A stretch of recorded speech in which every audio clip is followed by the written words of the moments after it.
এই কথাগুলো আবার মোদিজির মতন হচ্ছে না তো। মোদিজি যেখানেই যান সেখানেই বলেন আমার সাথে একটা ইমোশনাল টাচ আছে।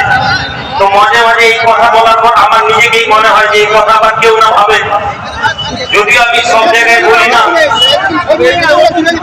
আজকের দিনে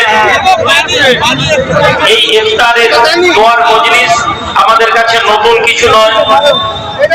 প্রতি বছরে এই প্রোগ্রামগুলো আমাদের দেশে রোজা রেখে আছে মুসলমান লোক লাগিয়ে দিলে অবাক হওয়ার কিছু। তুমি দেখবে না তখন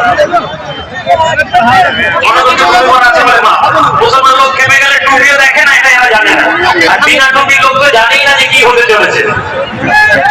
সম্মানিত ভাইয়া, আমরা যারা এখানে এসে পৌঁছেছি, যেহেতু কিছু সময় আছে, আমরা কিছু বিষয় নিয়ে আলোচনা করি। কি বিষয় নিয়ে আলোচনা করবো? এই সাবজেক্ট চুজ করতে গিয়ে আমি নিজেই বিভ্রান্ত হয়ে যাচ্ছি।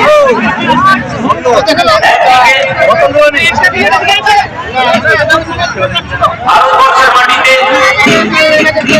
দাঙ্গা চলছে, দুইটি জাতির লোক নিজেরা মারামারি করে গিয়ে ভালো প্রমাণ করার চেষ্টা করছে। একটি জাতির লোক একটি দেশকে নির্দিষ্ট একটি আইডেন্টিটি হিন্দু রাষ্ট্র দেওয়ার স্বপ্ন নিয়ে চলে চলেছে। অপরদিকে একটি জাতির লোক যারা বলছে ইসলাম অনেক খাতরে মে হ্যায়, মুসলমানদের ধর্ম সংকটে আছে, সুতরাং তারা ধর্মের ধ্বজা লাঠি নিয়ে বেরিয়ে এসেছে। এই বিশ্বাস পশ্চিমবঙ্গের মাটিতে খুব কম ছিল বিগত 2-3 বছর আগে, কিন্তু বিগত 2-3 বছরে এই পশ্চিমবঙ্গের মাটিতে এই বিশ্ববাস্য যা হিন্দু এবং মুসলমানদের মধ্যে প্রকাশ্যে এসে পৌঁছেছে, এই বিষয় নিয়ে আলোচনা করা খুব প্রয়োজন। আবার অপরদিকে